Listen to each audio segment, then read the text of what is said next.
How much equity should I bring for my home? Hello, this is Dr. Chris from Hypofriend. We see three types of clients. First are the clients that don't have enough equity. The second are the people with a reasonable amount of equity. That means they have at least 9 to 12 months of their income in savings. And then the third group, you have people with a lot of equity. So I will go into those cases one by one. But first, how much equity does a bank normally expect you to bring? That is about 10 to 15% of your house price. 2% for the notary fees. Then for the taxes, that depends on the state, but it's around 3.5 to 6.5%. Then 3.5% or 3.57 to be completely specific for your real estate agent. That amounts to around 10 to 12%. And then sometimes you want to bring another 5% or 10% to reduce the interest rate on your loan. So the first group. What if you don't have enough money, but you do have enough income? Should you just wait and save more money? My advice would be, don't sit back. Go and search. If you have a bargain that the bank says is attractive from their valuation perspective, you still might be able to finance at home. In any case, it makes sense to explore the market and at the same time save money, because sooner or later you will want to have your own home. And particularly when you know the market, you can pounce and strike a good deal when you see one. The second group of people have a reasonable amount of equity, about 15% of the house price. Usually that is a year of income or more. This is about finding the sweet spot, because the more equity you put into your home, the lower the interest rate typically is.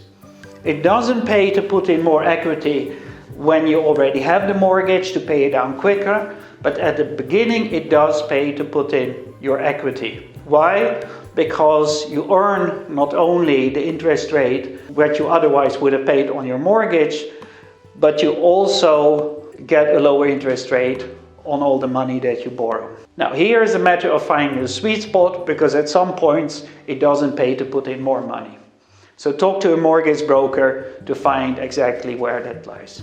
And the third group that we have are the lucky ones, the people with a lot of equity. They may have saved a lot during their lifetime, and often they want to put all that money in their house. Then what do I say? Ho, ho, ho, not so quick. Consider the alternatives. Now, what is driving people that want to put all their money in their house? It is often fear of debt or fear of stocks. Now, what is that fear of debt? The fear that you may not be able to repay your debt at some point. I like to see it differently. I like to see debt as risky when the terms are poor and as quite helpful when the terms are good.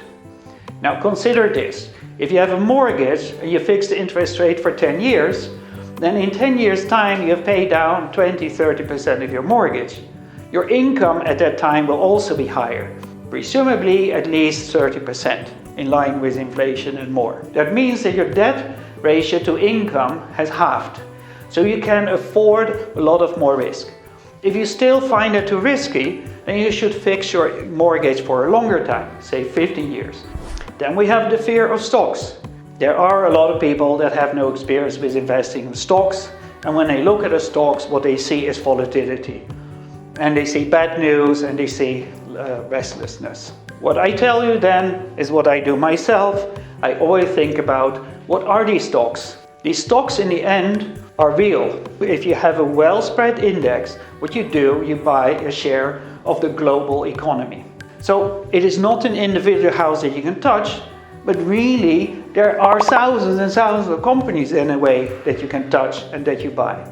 And over time, when the economy grows, stocks will also grow. So again, the solution is time. If you hold your stocks for at least 10 years, there is a very minimal chance that you lose money. If you hold your stocks for at least 15 to 20 years, then your minimum return is 5%, which is way higher than most interest rates or what you can earn on a bank. So what is the solution for fear of debt and fear of stocks?